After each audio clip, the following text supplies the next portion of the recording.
केवल 30 दिन आपण बासी रुटी खाई देखु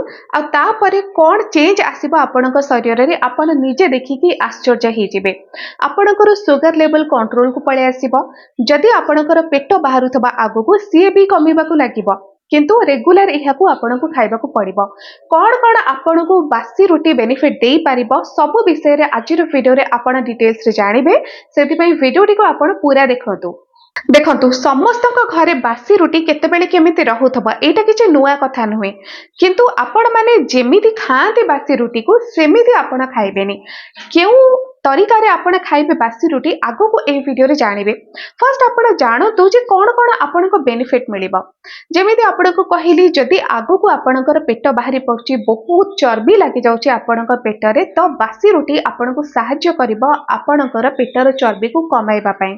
कारण बासी रुटी रे आपण को फाइबर बहुत अधिक मिल जाउछि। आउ आपण माने जानिचंती जदि फाइबर युक्त खाद्य आपण खांती तो एथिरे आपणकर चर्बी जल्दी कमे। एथिरे आपणकर मेटाबॉलिज्म बूस्ट भी हबो। बासी रुटी खाइबा द्वारा आपणकर मेटाबॉलिज्म बूस्ट होय जहा द्वारा आपण जदि कोनोसी प्रकार एक्सरसाइज करूचंती किछि फिजिकल एक्टिविटी आपणकर पेटर चर्बी कमेबा पई करंती तबे सेटा जल्दी काम करे। जल्दी काम करबा द्वारा आपणकर पेटर चर्बी जल्दी कमिबाकू लागिबा। आउ केवल 30 दिन रेगुलर खाइबा परे आपण माने जानि परिबे जेतेबेले मिरर रे आपण निजको देखिबे तो आपण निजे देखिके आश्चर्य हे जिबे जे केते फरक पड़िछि आपणकर 30 दिन पूर्वर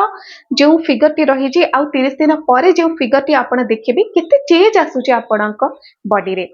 एहा सहित आपणकर शुगर लेवल को भी कंट्रोल करि थाए बासी रुटी। देखंतु बासी रुटी खाइबा द्वारा गोटे सबुठार बड़ बेनिफिट मिले कौन जे डायबिटिक पेशेंट मानकर एटा गोटे सकाळर जळिखिया हे परिबो प्लस एथिरे तेल मसला आदौ भी न थाए। आउ गोटे कथा जे एटा आपणकर शुगर लेवल को कंट्रोल करिबा जहा द्वारा आपणकर डायबिटीज बढ़िबा द्वारा जेउ सब अलग सिम्पटम्स देखा जाउथिला सी धीरे धीरे करिकी कमेबाकू लागिबो। किंतु आपण जति बासी रुटी रेगुलर खाइबे क्यों उपाय रे खाइबे से कथा जानिबा दरकार नहेले शुगर लेवल आपणकर कमिबनी। कारण एमिति भी अनेक व्यक्ति अछंती जो मानक घरे बासी रुटी तो रहे कि सेमाने कोन करंती ऑनलाइन बहुत सारा वीडियो देखंती आउ जेते सब वीडियो थाए बासी रुटी रे केउ सब रेसिपी बनै हबो ताकू सब ट्राई करंती जहा द्वारा तेल मसला ए सब पेट को जीव आउ एटा केबे भी आपणकर शुगर लेवल को कंट्रोल करेनी। किंतु शुगर लेवल को जदि आपण कंट्रोल करबा पई चाहुचंती तो तेल मसला छाड़तु मीठा छाड़तु आउ बासी रुटी को गोटे सठिक उपाय रे खांतु जहा द्वारा शुगर आपणकर कंट्रोल को पळे आसीबा। बासी रुटी खाइबा द्वारा रेगुलर एटा आपणकर हाई बीपी रो प्रॉब्लम को मध्य कमाए। देखो हाई बीपी हैला किंबा शुगर ए सब कोन हेउची आजिकली घरे घरे देखा जाउची। तो भाई बंधु कुटुंब जेमिति कि डका डकी हेके आसंती ठीक सेमिति शुगर सांग को हाई बीपी मध्य डका डकी हेके आसे। अब जदि आपणकर भी एभली समस्या रहुची आउ आपण व्यस्त हे सारलेनी तो मेडिसिन सांगरे आपण एही जळिखियाटा को खांतु जोटा कि सकाळर खाइबा आपण बासी रुटी खाइबे जहा द्वारा आपण को बहुत सारा विटामिन्स मिले। एथिरे आपण को फाइबर बहुत अधिक मिले जहा आपणकर हाई बीपी रे समस्या को कंट्रोल करे। ठीक सेमिति बासी रुटी रेगुलर खाइबा द्वारा एटा आपणकर पेट सफा करिबारे भी सहाय्य करे। जदि आपणकर पेट सफा हेउनी बहुत दिन धरी आपणकर कोष्ठकाठिन्य लागि रहुची आपणकर अल्सर समस्या भी बाहरी पड़लानी तो आपण बासी रुटी को रेगुलर किछि दिन खांतु देखिबे आपणकर पेट भी सफा हबो आउ आपणकर अल्सर समस्या भी धीरे धीरे करिकी कमिबाकू लागे। पेट जदि आपणकर सफा हबो स्टूल जदि आपणकर स्मूथ हुए तो एथिरे अल्सर समस्या कोन से ट्रीटमेंट बिना ही आपणकर कमी जिवो। मोर अनेक प्रकार वीडियो रे गोटे कमेंट आछी जे आमे अर्स पई अनेक प्रकार ट्रीटमेंट करूचे किंतु किछि भी फलप्रद हेउनी। फलप्रद एथे पई होनी ट्रीटमेंट करिबा सहित जदि आपणकर पेटटी ठीक भाव में सफा हेउनी स्टूल आपणकर सेमती हार्ड हेके रहउची तो एटा कोनसी प्रकार ट्रीटमेंट आपणकर काम करेनी अर्स पई। आउ अर्स पई जे कोनसी ट्रीटमेंट आपण करंतु ना काहे कि जदि पेट ठीक रे सफा हेउची जदि स्टूल आपणकर हार्ड हेउनी तेबे ही आपणकर किछिटा से ट्रीटमेंट काम दिए। आउ पेट सफा करिबा पई स्टूल को स्मूथ करिबा पई आपण बासी रुटी को खांतु। फाइबर बहुत अधिक एथिरे अछि आउ एटा आपणक इंटेस्टाइन को जीवा परे बहुत सॉफ्ट हे जाय बहुत एटा इजीली डाइजेस्ट भी हे जाय जहा द्वारा आपणकर इंटेस्टाइन रे जे प्रकार रो मैला चिपचिप हेके लागि जाय छि किबा स्टूल आपणकर हार्ड हे जाय छि तो सी सब इजीली बाहरी जेबा। आउ एटा आपणकर अल्सर समस्या को भी जल्दी कमाई थाए। बेले बेले कौन हुए किछि जदि आपणकर देह खराब थाए किंबा आपण जदि ज्वर रे पड़िथिबे ठंडा हेथिबा सामान्य जदि ठंडा भी आपनको हो जाउची एबे तो वर्षा सीजन चलीची तो ठंडा जदि आपणकर बढ़े तंटी आपणकर दरज हुए किंबा आपणकर पाटी भितरे किछिटा एमती बाहरी पड़े जोटा कि आपण खाई पारंतीनी किछि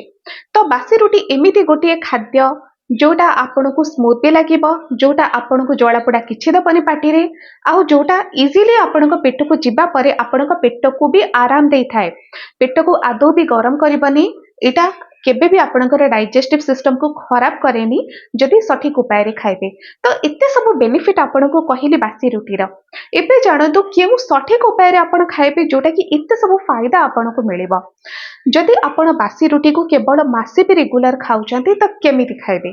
देखंतु सकाळे आपण बासी रुटी को खाइबे आ राती रे जो रुटी रहुची सेईटा को ही आपण सकाळे खाइबे एमिति नाही जे आजिरो सकाळे रुटी बनै कि रखिचंती पुणी नेक्स्ट डे सकाळे खाइबे सेटा तो 24 घंटार तफात हो जाबो इत्ते घंटा आपण रखिबेनी केबे भी अति जोरे आपण 8 रु 10 घंटा भितरे ही बासी रुटी को खाइदेबे राती रे तयारी हेला रुटी तो सेटा सकाळ पर्यंत 8 रु 10 घंटा 12 घंटा भितरे कोनस प्रकार खराब हबनी जदि सठिक आपण ताको उपाय करिकि रखिबे जदि फ्रिज रे रखुचंती ठीक अछि सेटा केबे भी खराब हबनी जदि शीत ऋतु रे आपण रखुचंती बाहर भी रखि परिबे सेटा खराब होएनी देखिबे जे जेमिति रुटीटी दुर्गंध न करूथाए तो सेही रुटी को ही आपण खाइबे आउ जते बेले राती रो रुटी सकाळ को रही जाउची तो ताकू आपण दुईटा उपाय रे खाइ परिबे सेटा होची गोटे आपण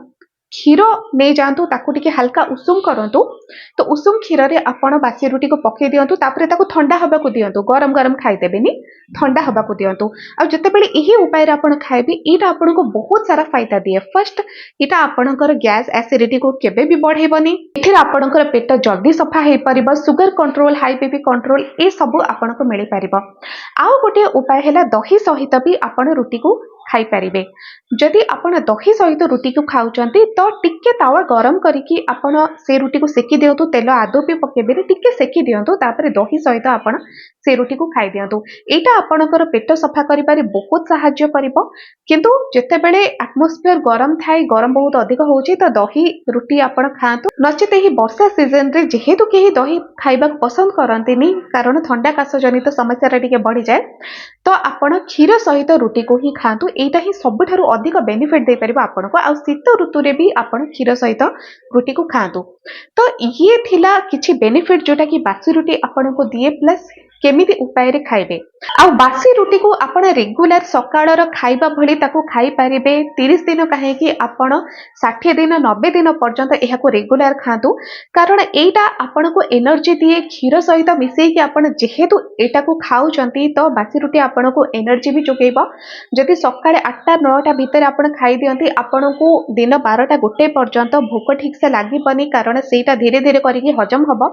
फाइबर एथिरे बहुत सारा थाए प्लस आपण को एनर्जी भी जोगेबो आपणकर दिन सारा जहाँ भी काम रहुची आपण आराम से करि परिबे आउ जदि बासी रुटी को आपण तेल लगे कि गरम करंती किबा ताकू किछि अलग तेल मसला देकी करंती तो सेटा आपणकर पेटर गैस रो समस्या को बढ़ाए आपण को बारंबार शोष लागिबो आउ आपण भाबंती जे बासी रुटीटा खाई देली एते शोष लागुची आउ केबे खाइबेनी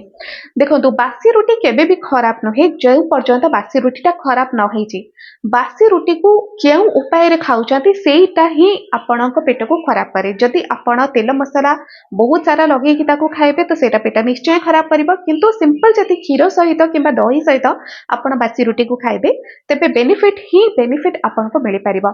आज रो वीडियो रे आपण जानिले बासी रुटी रो किछि बेनिफिट्स के उपाय रे खाइबे से विषय भी जानले तो आज रो वीडियो जदि आपनको भलो लागिला चैनल को सब्सक्राइब करंतु वीडियो को लाइक करंतु शेयर करंतु आज पे एतिकी।